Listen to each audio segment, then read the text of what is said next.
প্রিয় শিক্ষার্থীবৃন্দ, আসসালামু আলাইকুম। আশা করছি তোমরা ভালো আছো এবং সুস্থ আছো। পাঠ পরিস্থিতি শ্রেণী সপ্তম, ইতিহাস ও সামাজিক বিজ্ঞান, বাংলা অঞ্চল এবং স্বাধীন বাংলাদেশ, অর্থনৈতিক ইতিহাসের সন্ধানে। আজকে আমরা সংক্ষিপ্ত প্রশ্ন এবং উত্তর নিয়ে আলোচনা করব। তো প্রিয় শিক্ষার্থীবৃন্দ, চলো আজকে আমাদের সংক্ষিপ্ত প্রশ্ন, প্রতিটি প্রশ্নের মান থাকবে 2। তো 1 নম্বর প্রশ্ন দেখো, মানুষের অর্থনৈতিক জীবন গড়ে ওঠে কয়টি বিষয়ের সমন্বয়ে এবং সেগুলো কী কী? মানুষের অর্থনৈতিক জীবন গড়ে ওঠে 3টি বিষয়ের সমন্বয়ে। এগুলো হচ্ছে কৃষি, শিল্প এবং ব্যবসা বাণিজ্য। 2 নম্বর, অর্থনৈতিক ইতিহাসের আলোচনায় কোন বিষয়টি পাওয়া যায়? অর্থনৈতিক ইতিহাসের আলোচনায় কোনো একটি নির্দিষ্ট ভূখণ্ডে একদল মানুষ হাজার বছরের ধারাবাহিকতায় ঐতিহাসিক জীবন গঠন ও রূপান্তরের যে বিপুল অভিজ্ঞতা অর্জন করেন তার কালানুক্রমিক বিবরণ পাওয়া যায়।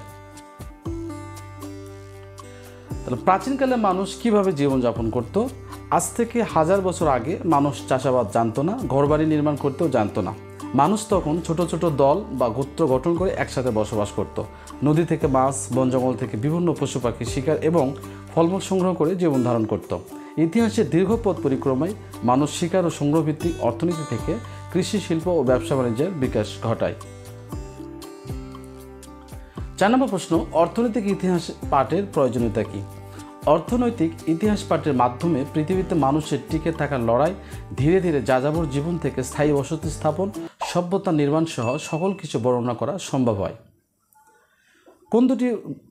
5 নম্বর দেখো, কোন দুটি প্রত্নস্থলে পাওয়া নিদর্শন দ্বারা প্রমাণ হয় যে প্রাচীন বাংলায় কৃষিভিত্তিক সংস্কৃতির বিকাশ ঘটেছিল?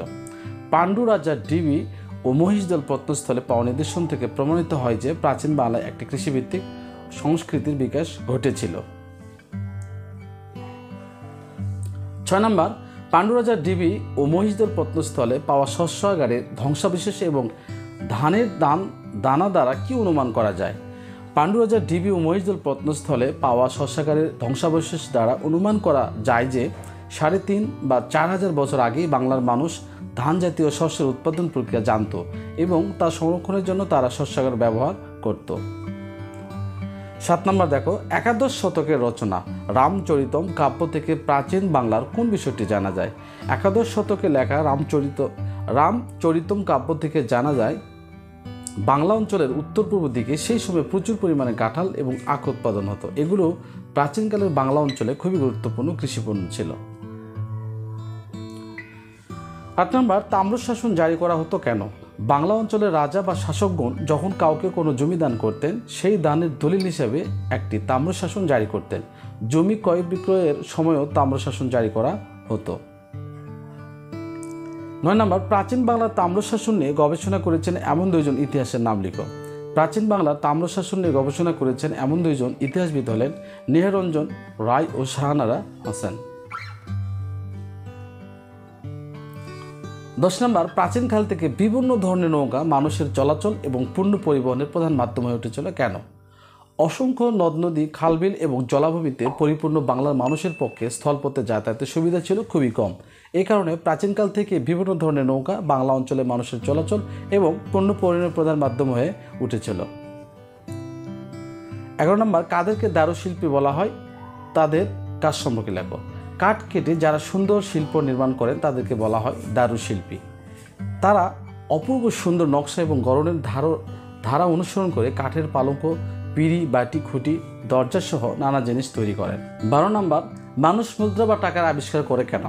আদিকালে মানুষ নিজের উৎপাদিত পণ্যের বিনিময়ে অন্য কারো কাছ থেকে প্রয়োজনীয় আরেকটি পণ্য নিতেন। সভ্যতার অগ্রগতির ফলে মানুষ একসময় এই বিনিময় ব্যবস্থাকে সহজ করার জন্য মুদ্রা বা টাকা আবিষ্কার করে।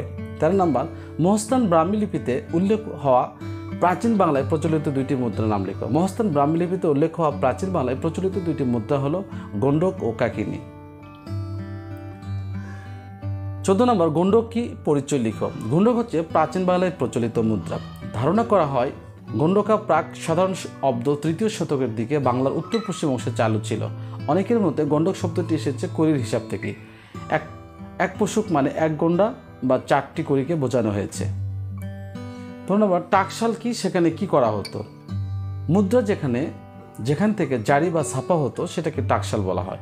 শাসকগণ টাকশালের মাধ্যমে মুদ্রা জারি করত।